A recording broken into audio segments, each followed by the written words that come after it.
Welcome to another Top Agent Nation Commercial Wednesday. This is actually one of my favorite topics, subjects, parts of real estate, which is business brokerage, and why this is so important. One thing that I learned about business brokerage, and I didn't even know it was business brokerage when I was expanding my brokerage company, and I kept on buying property management companies. I'm like, wow, that's business brokerage, right? To look at a P&L, to understand how the business works. And I kept on just buying different business. Also, when you start investing in businesses, like in real estate, I bought into bars, restaurants, nightclubs, you name it. I started buying into it, but that's business brokerage. And the biggest thing for agents, what I learned running other trade organizations is, I know when I was working with somebody, they were saying, well, you're getting a lot of referrals. And I'm like, where are the referrals? They're like, well, it's a dry cleaner, it's a nail shop, it's a liquor store, it's a gas station.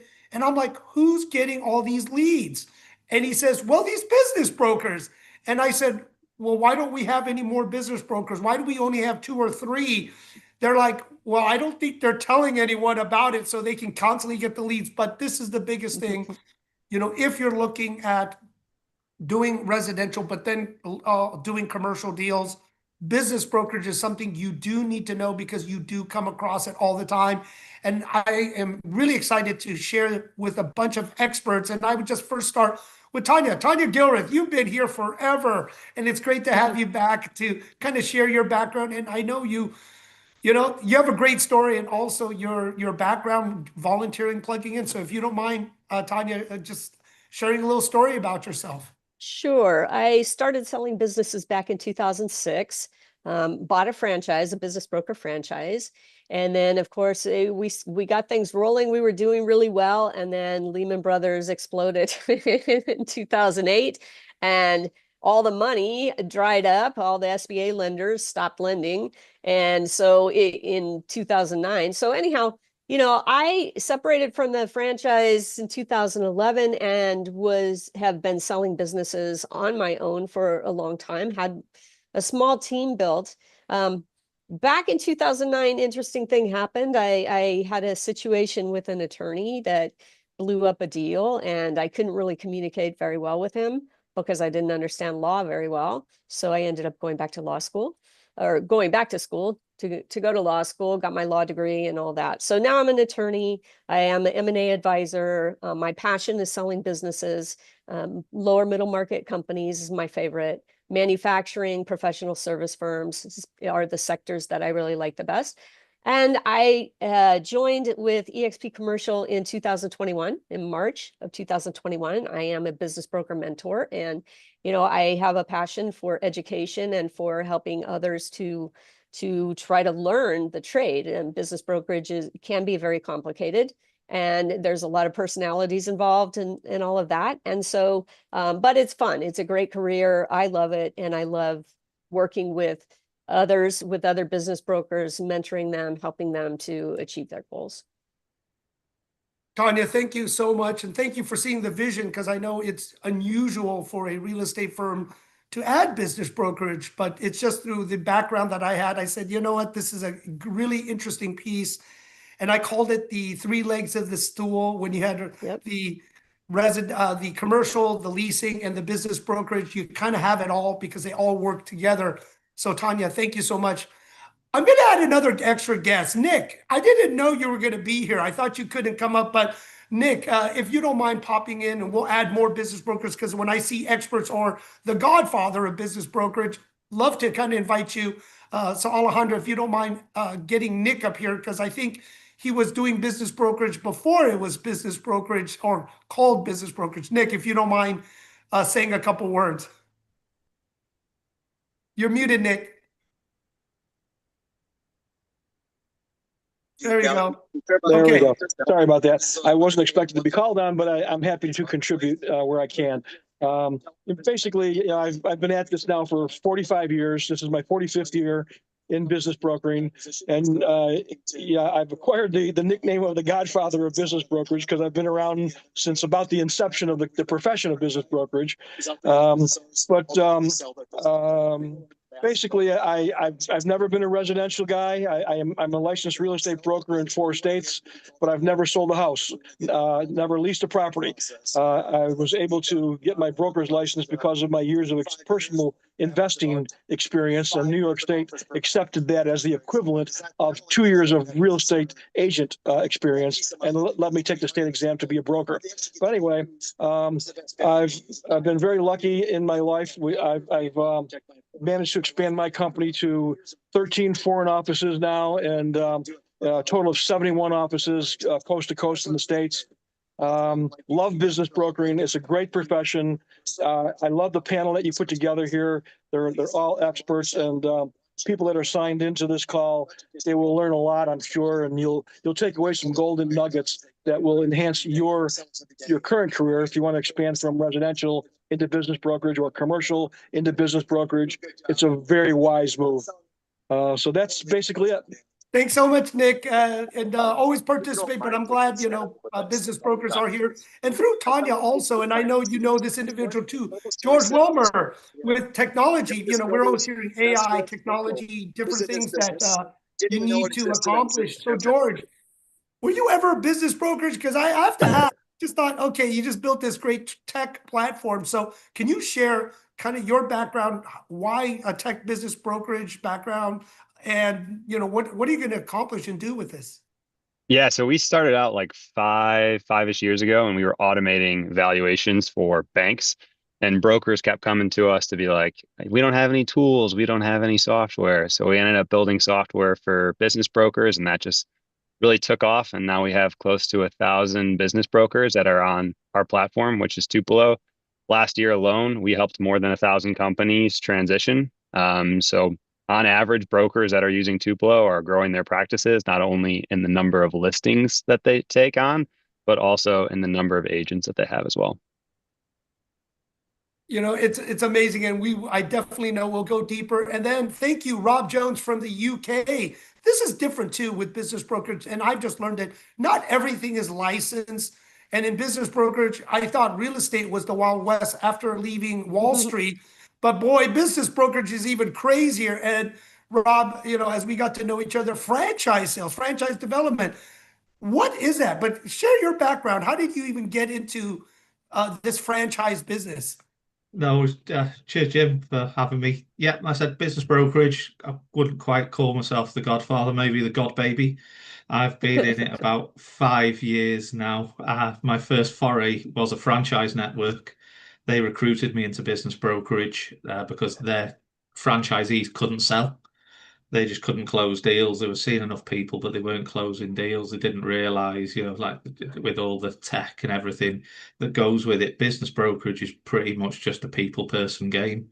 If you're a good middle person, if you can facilitate the transaction, business brokerage is it. So yeah, that was my first foray. Fell in love with business brokerage. Then I started a business brokerage, a nationwide one in the UK, for an investor.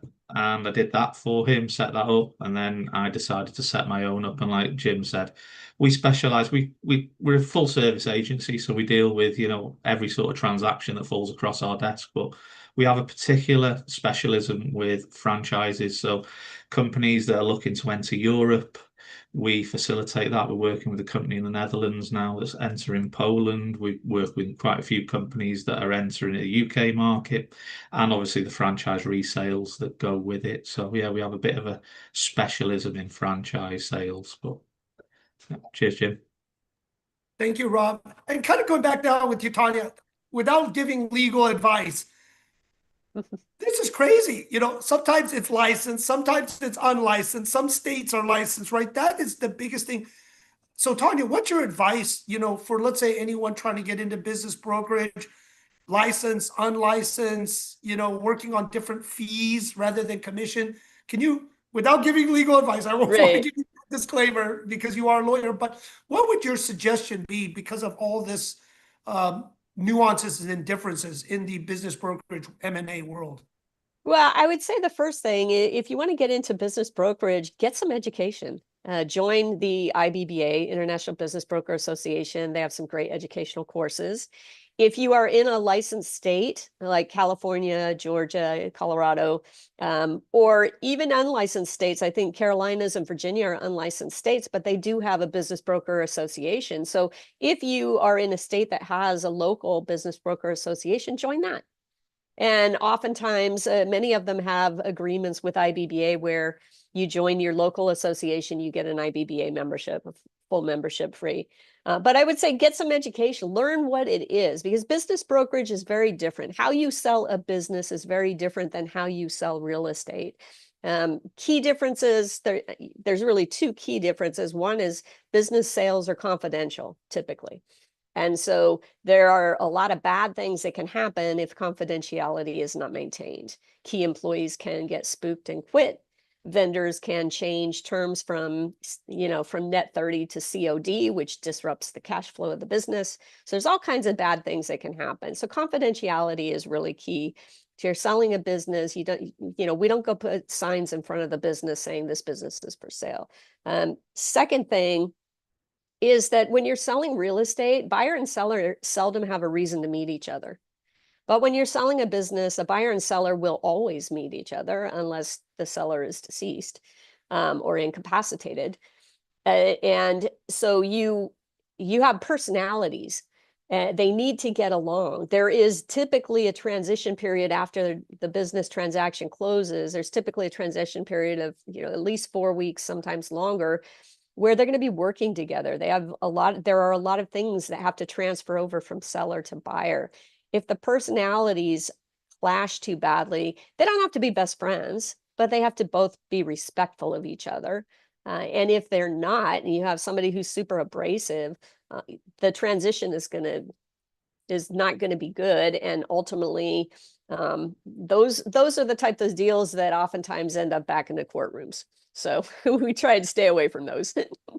We do indeed. I think residential, commercial, any type of real estate, going to court is not good. And just to let everyone know, Tawnya was my instructor teacher when I joined CAB, the California Association of Business Brokerage. And I took this class because I said, you know what, if I'm going to run this other commercial trade organization and the referrals and leads, I said I wanted to open up to get more business brokers to join. So Tawnya, thank you so much. That course was great. And I still reference that big course material you gave us. It was fantastic.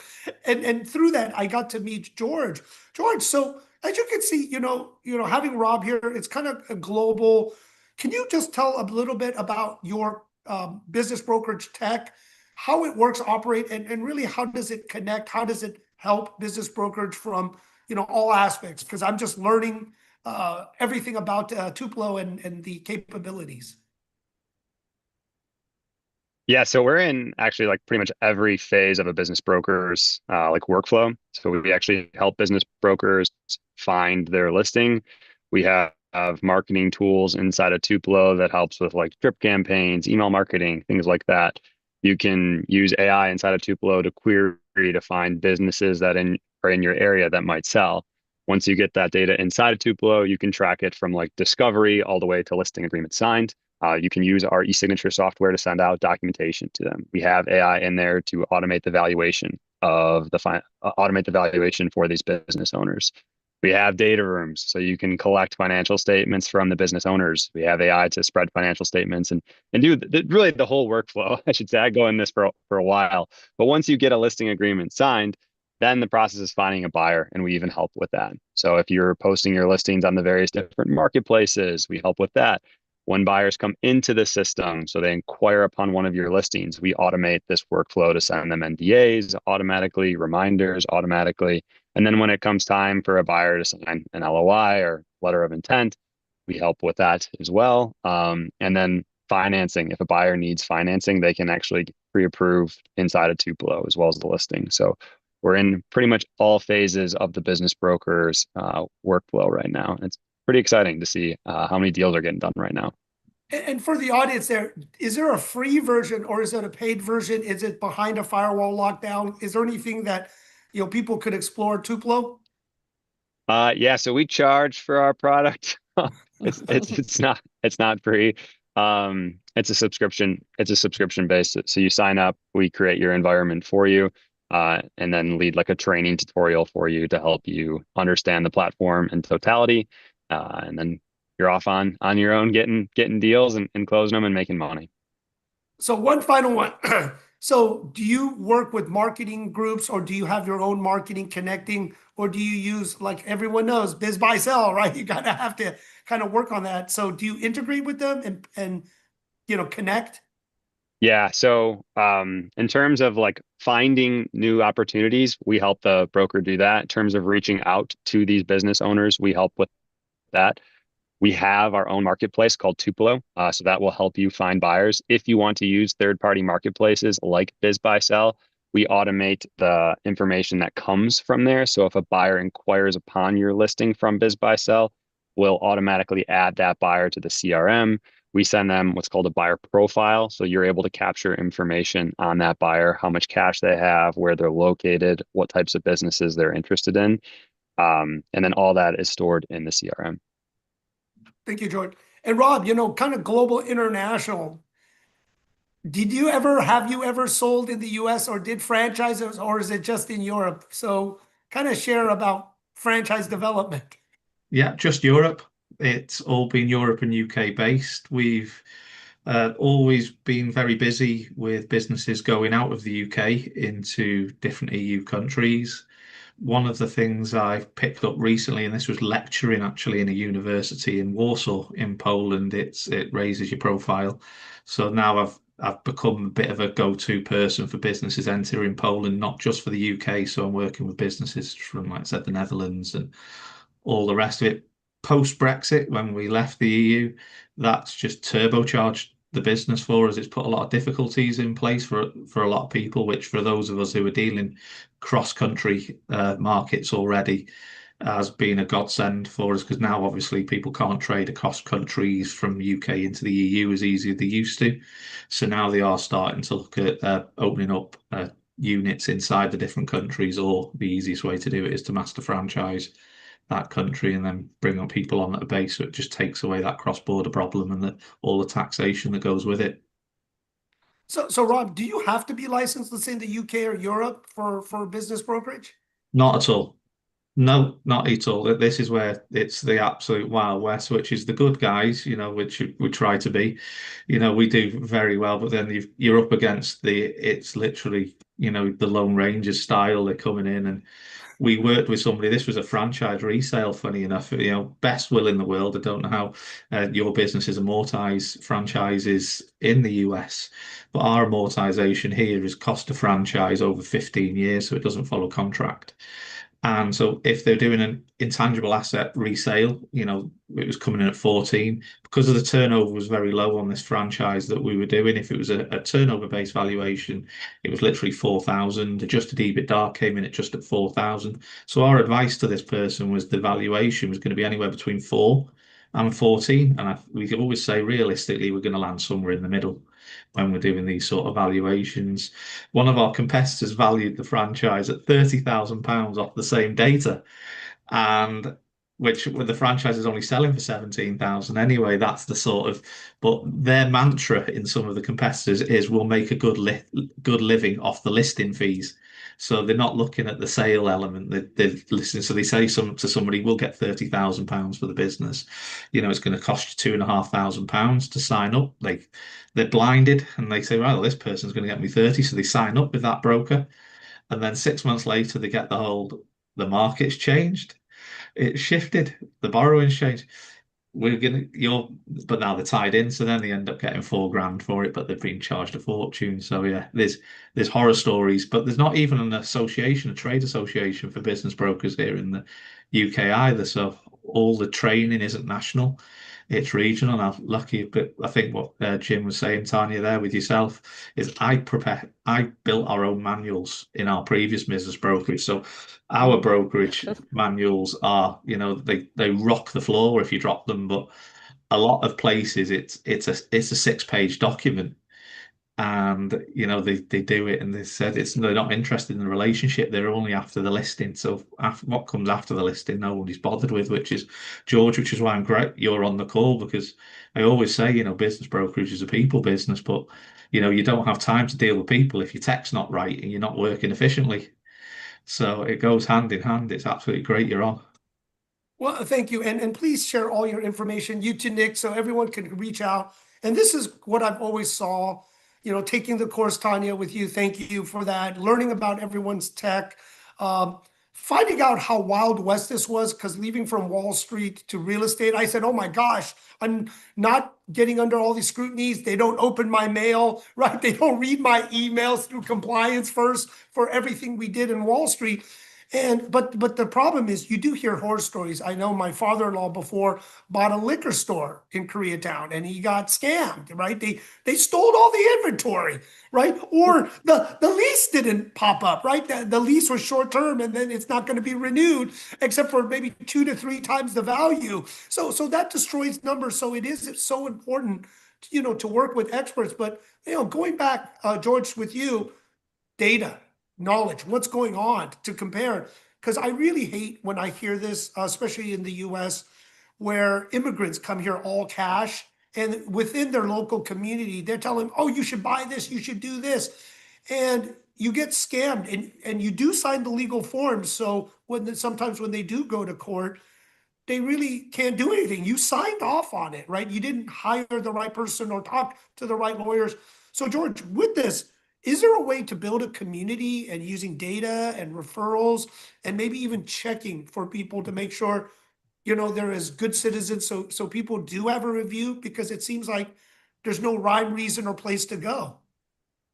Yeah, I mean, there's definitely communities out there and support systems out there to help business buyers. I think talking to a professional broker out there is going to be one of the best things that a buyer can do, to just be like, hey, is this process normal? Would you execute the sale of a business like this? So building relationships in the community with like brokers that are active is a good way. I think going through, like Tawnya was saying, the IBBA and the regional chapters is another thing that buyers can do as well. But there's a ton of data out there on like how to acquire a business. That said, not all of it is accurate and not all of it is being produced by people who sell businesses. So there are a lot of, so I don't call them social media influencers out there that are like pushing the pipe dream of you can buy a business with no money down, right? And use the cash flow of the business to like live a lifestyle, or it's an absentee ownership business. So you buy a business, never work there in the day of the life and just watch it print money. That is not true. It's not true. But they're pushing this narrative out there. So you subscribe to their course and then that's how they make money. So while there are communities out there, like I would be careful to join any of them and really try to leverage the professionals that are out there. So the IBBA and the regional organizations out there. George, I've seen those too. And I was like, wow, if it could only be that easy, because I did buy real estate. It's like, oh, don't buy real estate. You can't do this, the leverage. And we will, share a little probably on the finance with SBA. But yeah, you're right. Hearing these influencers thinking that you don't have to be around to run a business. Tawnya, how many businesses have you sold? And I know you're an expert and you always have the higher bar of with a legal background. How many horror stories, how many things you heard because they heard from somebody or they bought the company?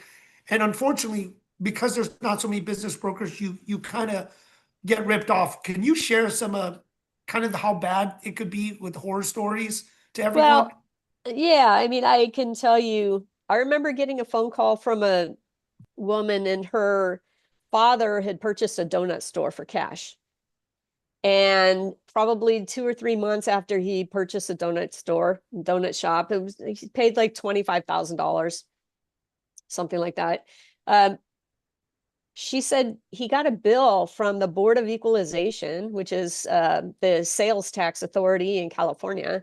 He got a bill for like $18,000 in back taxes that hadn't been paid.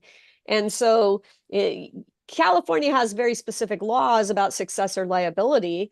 And the fact that they didn't use an escrow, they hadn't done a bulk sale, they hadn't followed the bulk sale transfer laws.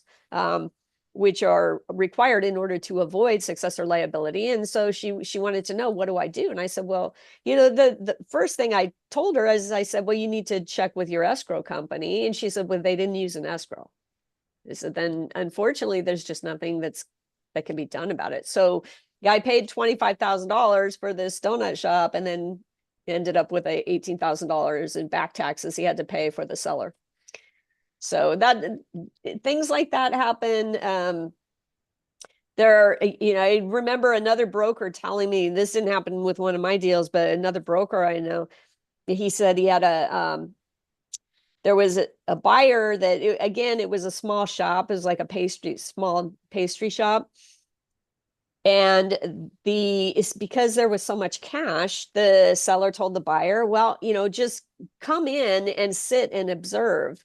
And observation is one way to kind of find out how much money is going through the business or how many people are coming in on a regular basis.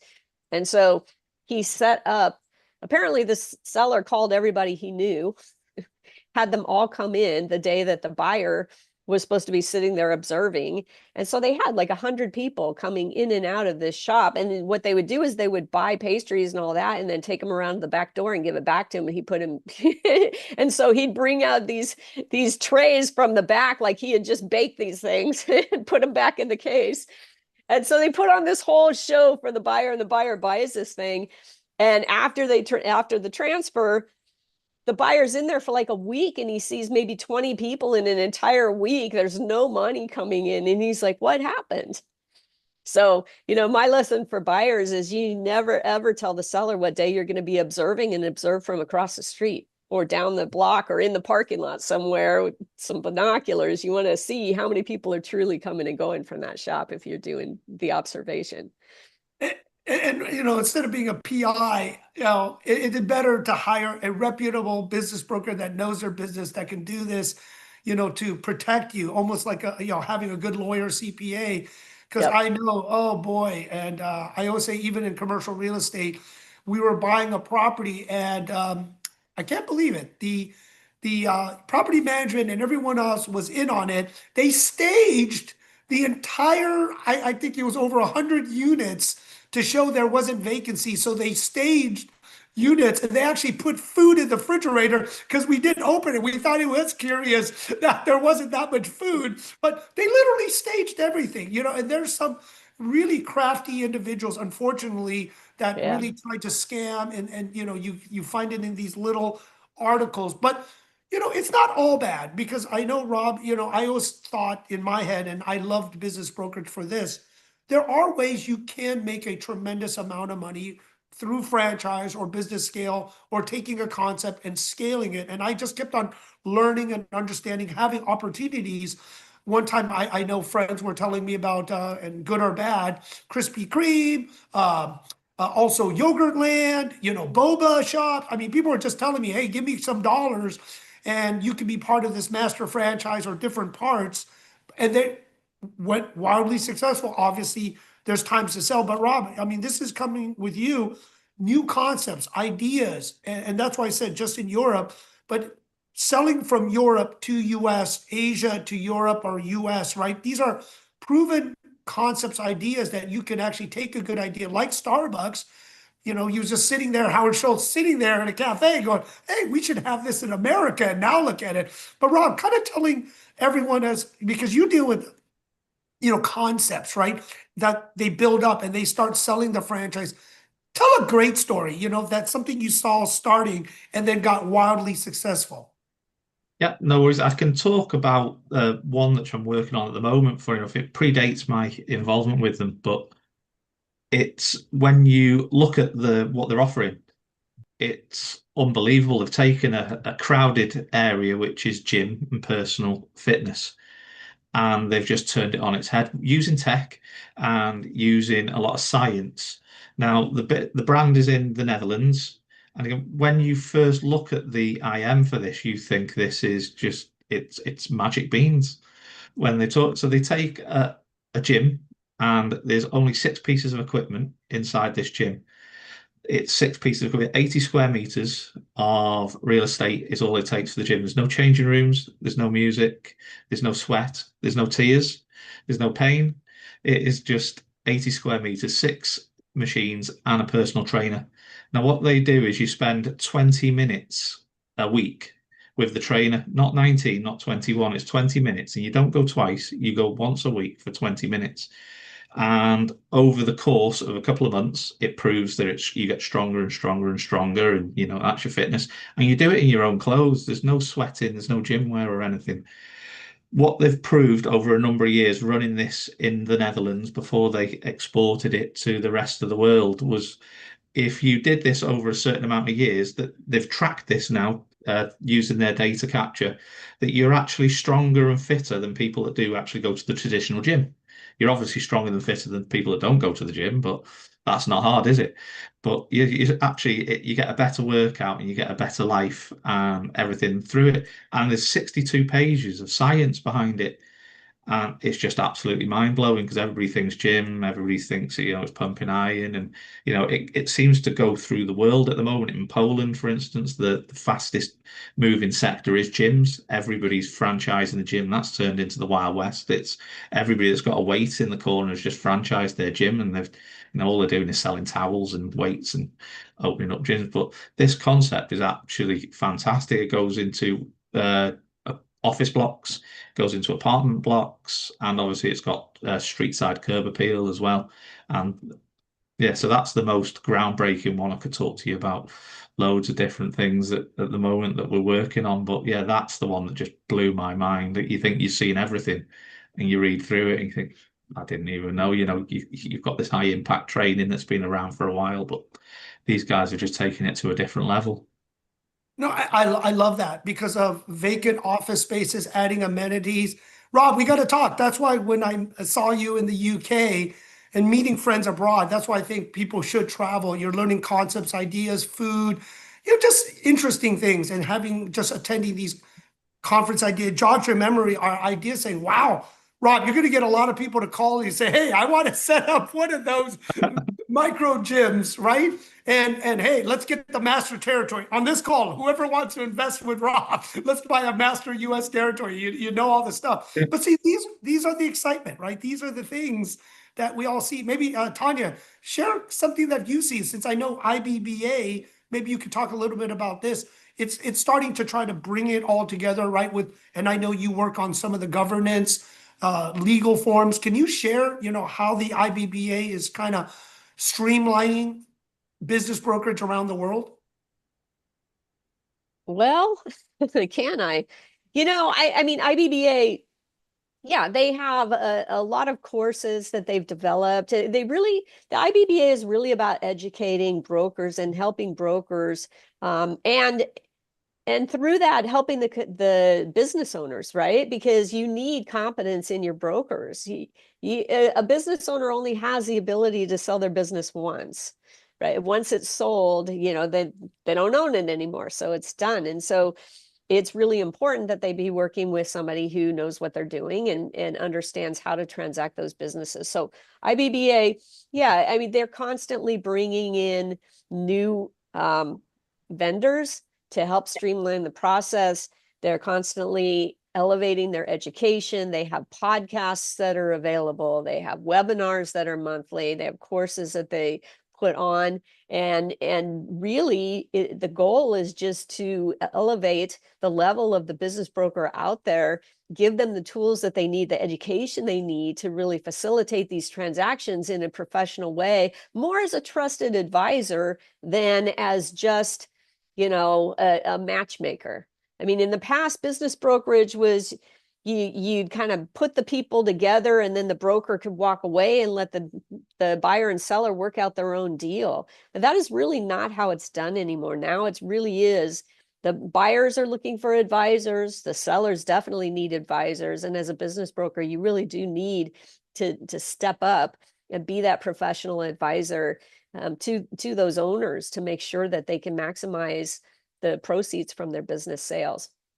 So, and IBBA has been a big part of that.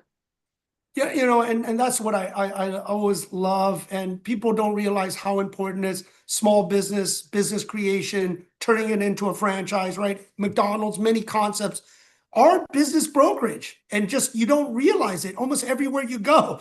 It was a business, it was a concept, it was an idea that you put together and you scaled it. Or you can go to a different country, rip off and repeat, right? Do a little test. Rob, I'm going to throw a couple bucks to try to do this micro high impact gym. I know a couple of spots I can get it cheap or free. And I know, hey, a bunch of those, what is it, Equinox traders that maybe they buy in with us, right, and do something, right? But see, all these thinking and relationships is really interesting. But George, you see from everyone, since it seems like it's fragmented, unless you're with a trade group, you have data. Have you been looking and mining and extrapolating and figuring out data that you've been building? We definitely collect a lot of data and analyze it. So like what are average multiples, time on markets, success stories of how brokers are finding new listings, what they're doing to like make their listing stand out on the various different marketplaces. We're watching all of that. It's kind of changing pretty quickly right now. I will say like the time on market usually takes like roughly a year, 9 to 14 months to sell a business. Multiples, we're seeing anything from like 2 to 5, depending on the size and industry and location of the business out there. Yeah, and then how business brokers are finding listings out there. It's really all across the board. Like everybody will always say that relationships are gonna bring the best listings to you. So your network. Although we see a lot of like success right now with cold calling and email campaigns that are working as well. So really from like a business broker's operations, I'm pretty sure we talk to more business brokers than anyone in the world right now. So we have a pretty good understanding of what's working and what's not working. Like I said, who knows? There's always that, if it's not out there done, why don't we do it? Is always my concept and ideas of anything. And, putting the puzzle pieces is what I always loved, and talking to all of you, learning so much is so important, right? Because this is something that you can still get very wealthy buying a franchise. Like Rob, you're going to have a bunch of people reaching out to you to say, how much does this actually cost? Hopefully not 30,000 with back tax fees or stuff, right? But just finding a little location that's cheap cost. And maybe you are a personal, coach, right? Maybe you work out, that's your passion. And 3 to 4 or 5, you rent it out. You just have a door code that people can use it. Who knows, right? There's always a way. And, that's the exciting thing about business brokerage, M&A, and then it turns into investment banking, right? If you make enough numbers, enough units, and these experts here and Nick, can really help you. I want to open this up for anyone with questions or ideas, because almost anyone you touch with your clients, usually if they're entrepreneur, they own their own company, their own business, or they work at corporate saying, you know what, there's a better way. Want to open it up. Anyone have any questions? Yeah, I have two questions. How you doing, Tawnya? How you doing, James? I'm better now. Good. Hey, Yeah, please. Yeah. When you mentioned joining the local association, you mean like for the IBA? Do you mean joining like going to my local board of realtors and seeing if they have an association to join? No, Board of Realtors is different. So, but like there is a Carolinas, Virginia Business Broker Association, CVBBA. Michigan has a Business Broker Association. There's a Midwest chapter of the IBBA. Texas has a Business Broker Association. California has one. Arizona has one. So different states, they're not in every state. But if where you're at happens to have a Business Broker Association, then you're best off to join that local association, as well as, some of them you'll get your IBBA membership through there. Florida definitely has Business Broker Association, and so yeah, there are a number of them across the country. Okay, and James, I'm gonna pick on you now. I wanted to ask this question last week, but just say like with someone, to my understanding, when someone comes with you saying, "Well, I have a buyer that want to buy this," but it's like a daisy chain where you got to go through multiple people. I just find them deals don't work. What's your advice? Yeah.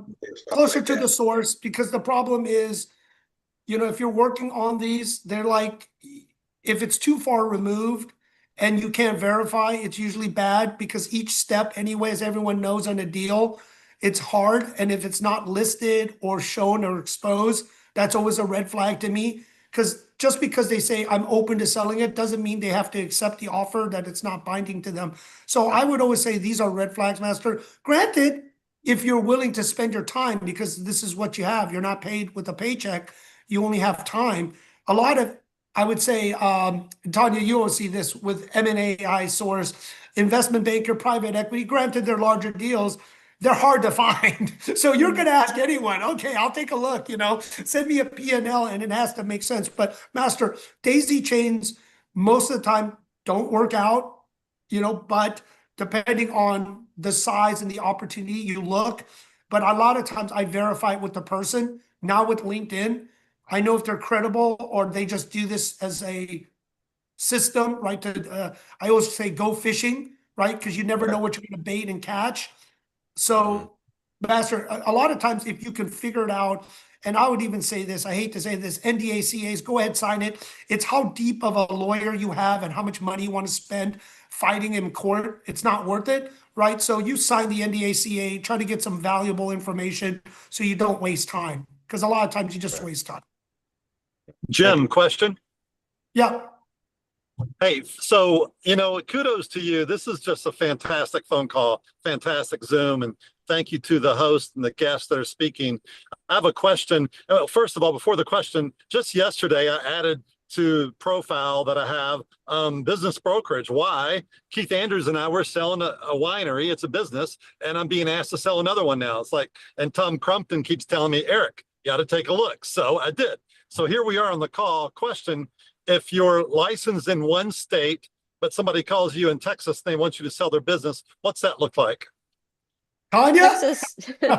Texas doesn't require a license to sell a business. So anybody can sell a business in Texas as long as they are not involved in the real estate. If you're involved in the real estate, then you need to have a Texas real estate license. But from the business standpoint, if somebody wants you to sell their business in Texas and you want to sell it, then go for it. So, Tawnya, I'm only limited then to the states that do require a license in that state. Otherwise, it's the wild, wild west, as we've been referring to. Yes, there are 17 states that require a license. The other 33 do not. Amazing. Thank you. You owe Tawnya lunch or something. Send her a bottle of wine when you sell it. But this is the exciting thing of business brokerage, as everyone knows, when there's uncertainty, Wild West, there's opportunities, right? And that's always the big thing is, like what Rob just said, Eric, you could sell the business, but if there's a real estate involved or you bifurcate it, right? But always, I would say, get legal advice, talk to experts. And with George, get the best price, put it onto his tech system, right? All of these things converge, but I would just say, if you're listening to this, everyone, connect with all these individuals. This is the biggest opportunity, but it does depend on who you work with.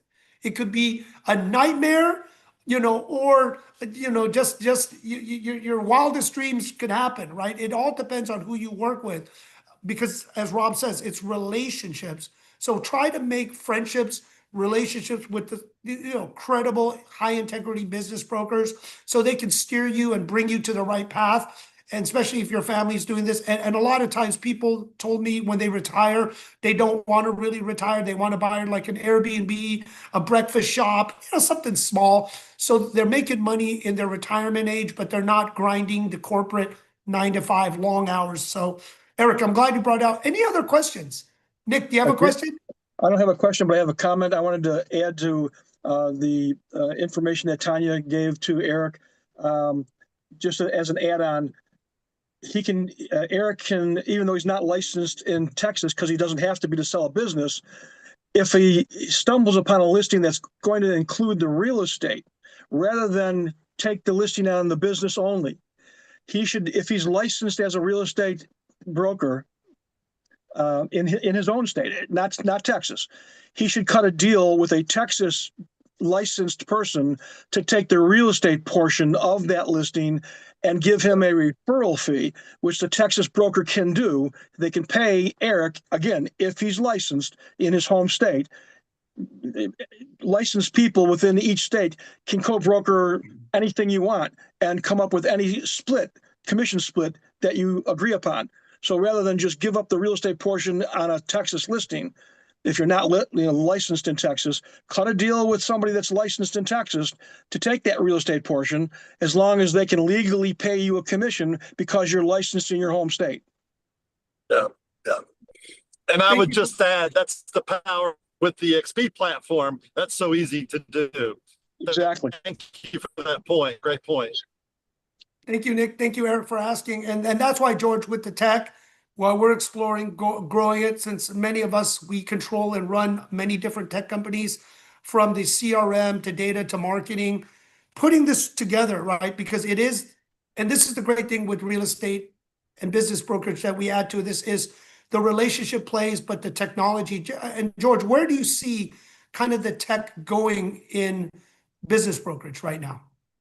Yeah, so I think what's going to happen, and what we see happening right now, is good business brokers out there are selling more and more listings, because the tech is freeing up time for them to build those relationships like Rob was talking about, and make them deeper, quite frankly. So you're constantly in front of your prospects in a meaningful way, and you're able to sell more listings. And then the data behind you is easily at your fingertips, and you're able to, do valuations and prepare marketing materials in minutes rather than what used to take days and weeks. So good brokers are going to be able to sell a lot more listings and make a lot more money if they're empowered with the right tech. So maybe anyone here, start dipping your toes in, start, as Tawnya says, taking some courses, learning, because you can always buy your own product, buy your own business, or you could sell it, because I know in this world of business brokerage, there's not a lot, right? You think there's a lot in residential and commercial, there's a little bit more, but in business brokerage, I think it's a small fragment. And if you build, let's say, George, we're all talking probably TikTok, everyone's trying to sell something and it's pretty not accurate. But if you build that strong reputation, or if you already have that strong reputation and you have the work ethics and do it, this could be a booming, thriving business that you can scale. So I would just also say, any questions, last questions before I would say final thoughts and information of really how to get started with this, because I do see also this is the opportunity where you can stay in the game a little bit longer, because I see residential getting very tough. I see commercial transitioning, but business brokerage, I still see it still has some opportunities as long as you're willing to work hard, learn, keep your credibility. Any other questions? Jim, I don't April? actually have a question, but I want to just kind of speak and just compliment Tawnya. I have been training under her for about 3.5 years now, maybe 4 years. And there's absolutely no business brokering deal that I am afraid to approach because of the training that she provides and just the building of confidence. So my confidence level is like up here. I'm always talking about, whenever I have the opportunity, not speaking about my limitations, but the strengths of the support from my partner. And it has taken me quite far. So Tawnya, we've got another deal that's coming our way too. I want Awesome. to talk to you about that. Actually, 2 more. Anyway, thank you, Jim. Thank you, April. Look at this. You know what? A business broker is sending referrals, learning the business. So you're not like April, getting more business. And like you heard from Eric, sometimes the real estate are involved, right? And sorry, we couldn't talk a little bit about finance. The finance guy wasn't able to show up, but you can get SBA loan, and maybe closing out, Tawnya, financing of businesses. Can you cover a little on that? Because I know you definitely have touched that about business Sure. finance. In order to get SBA loans for business acquisitions, it uses typically the 7A program, SBA 7A acquisition program. Now, they have to have reasonable tax returns. They have to declare their income. And so a lot of times your smaller Main Street businesses, they're skimming cash and doing things, and they don't show a profit. And it makes it very difficult to get any types of SBA loans. But your other smaller, lower middle market and so forth, if they have good books and records, then you should be able to get an SBA loan. SBA loans are, I always make that part of my process. I always want to see the tax returns, the P&Ls, the balance sheets before I ever list a business, because if they don't have something like you said, Jim, I mean, time is all we have. That's our most valuable resource. So if I don't have a 90% probability of selling that business, then I probably don't want to take that listing because at the end of the day, it's not going to be a good use of my time. So I look at those, and I actually have very good relationships with the lenders that I work with. And oftentimes I'll reach out to them after I do a recast. I'll say, hey, can you take a look at this and tell me if your bank would be interested in underwriting this for me? Because if you can go to market and say that your listing is already pre-approved by the SBA or pre-qualified rather, by an SBA lender, then you're going to have a lot more buyers interested in it. You're going to get a lot more inquiries in it. So at smaller deals, you're typically using an SBA 7A program goes up to $5 million. So loan amounts up to $5 million. They do have something in legislation right now trying to increase it for manufacturing companies. Anybody with a NAICS code starting in 3233, I believe, up to 10 million. So manufacturing would be $10 million, but everything else would stay at the $5 million cap. And that legislation is stuck somewhere. Who knows if it'll get signed, but that's what they're working on, because they're trying to get more manufacturing companies sold. Because here's the thing, and what you said about real estate slowing down a little bit, there's an entire baby boomer generation that is continuing to age. There is no slowdown. There's no way to stop that. They're continuing to age every day. And so these people that have built great companies over 30 and 40 years, their adult children don't want them because they already have their own careers or their own businesses. And so these people, in order to retire, need business brokers like us to help them sell those businesses, transfer that to somebody else, to a buyer who can keep those employees, continue to retain that business, operate it, grow it. But ultimately, it's really a great service that you're doing when you're involved in this business, because otherwise the business owner shuts down the business, all the employees lose their jobs, their families, it's just a mess. If you think about a company that's got 20 employees or even just 10 employees, what happens if the business owner just decides to close the doors because they're tired, they're burned out? Right. So there's a lot of components to what we do, a lot of benefits to a lot of people, to a lot of families that we never even meet. Tawnya, thanks. I always have these other groups I'm speaking, so I'll probably put this group together to sell it to them, because I told them with this global chamber group, they're all businesses. So, but Tawnya, you may find this interesting with everyone else. There's middle market businesses, because a lot of them are cash flowing, 100 million, couple hundred, some of them 100 million, but at least a lot of them are smaller, million to 2 million EBITDA, right? Good businesses. And as you say, if they get older, how do they expand in America, or Rob, in the UK or in Europe? It's putting these puzzle pieces together. And, that's one of the things I love to do. But Rob, international finance, how does financing work in Europe? Yeah, the UK is more the specialist, so I'll go on there. I can quote it more comfortably, but very different. We don't have SBAs or equivalents, so we have normal commercial finance. One of the deals that we've just done was for 2.4 million, and the commercial finance on that only went to 66%, and that was because it was a management buyout and a management buy-in, a bimbo. So we managed to the maximum that we could unlock from that business was 66%. Normally we wouldn't be borrowing anywhere near it, which makes we're quite susceptible really to where George was going before with these clowns. You called them influencers, I'm going to call them a clown, that sit on the internet telling people they can buy a business for nothing. These £1 Charlies are the bane of our lives, because for people that are credible, we'll back them. We do a lot of deferred deals when we're talking to people, and the credibility, and we have, that's Tawnya and all the other brokers will have a black book of people that we've done business with before that will know that we can do it.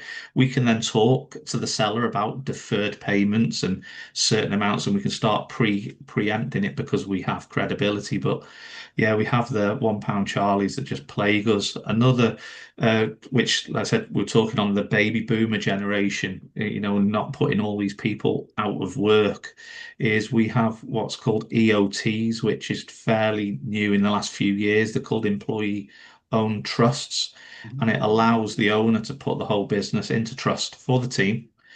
And it's very tax efficient for their exit because they don't get taxed on it. Whereas we've got capital gains, if you're selling your business for money, you're getting taxed on it. Whereas if you put it into an EOT, there's no tax, and then they get paid slowly over time. And obviously, the employees then take ownership. So it's a bit more in depth our end than going and get a loan. We have to work with people to structure the deal. We have to know exactly what you were saying. We have to know who we're going to go to because if somebody's putting a deal on in this sort of sector, I already know the two people that will commercial finance it for me, but I also know that they're not going to commercial finance over 50% of the valuation as well. So we start managing expectations there when people start asking, with the deposits they need to be putting down, how we can leverage the business to obviously unlock that money and borrow the 50%. But then also we're working with the commercial finance guys and the cash flow, because then once they've bought the business, then we're talking about what's inside the business that they can leverage to get their money back out quicker or to cash flow the business going forward. So we're a bit more in depth, and our commercial finance guys gives us nice commission for all this as well because we work quite hard with them. So yeah, it's another bite of the cherry for us in the UK. Thank you, Rob. Well, George, you're putting this all together. So you want to kind of close this out with tech, global tech, from everything you're hearing, does it give you some ideas? Are you going to expand more or still stay the niche? And I know when we were talking about collaborating. Yeah, I guess pressure's on to close out here. We actually, in terms of like the financing subject and getting deals pre-approved, like Tawnya was saying, you actually can do that inside of Tupelo. So you can get all your listings pre-approved that qualify. I'll call it caveat that qualify inside of Tupelo. I mean, the future is pretty bright, I think, for everyone out there in the space. There's so much opportunity out there, and now's the time to get listings and start selling. George, Tawnya, Rob, thank you, Nick. Everyone asking questions. It's a pleasure. We always want to bring some good topics, what we see in the market, so you can plug in to help your business. I always say stay in the game, put a good days in work, right? And then find that little opportunity that you can plug in, work with partners, and create that lifetime generational wealth. But as Tawnya said, right, the baby boomers, unless there's a franchise to help you stop aging or something else or something that pops out, you never know. But like real estate, they can't just hold on past it. Somebody has to run it, manage it. They are going to sell it. So I'd say the future for business brokerage and learning from Rob, Tawnya, George, Nick on how to structure the deal. I think that is important. Giving it back, and a lot of times the loyalty with the employees, which doesn't always happen in big corporations, but in small family businesses, they're very loyal. The people are like family, is to structure the deal. So, but you do need experts. So I'd say Tawnya, Rob, George, Nick, put your information in, let people know how to reach out to you. And thank you again for being on Top Agent Nation Commercial Wednesdays. We look forward for everyone to come by, build a community together, and let's learn, let's share deals. So everyone, have a great day, great week. Bye-bye.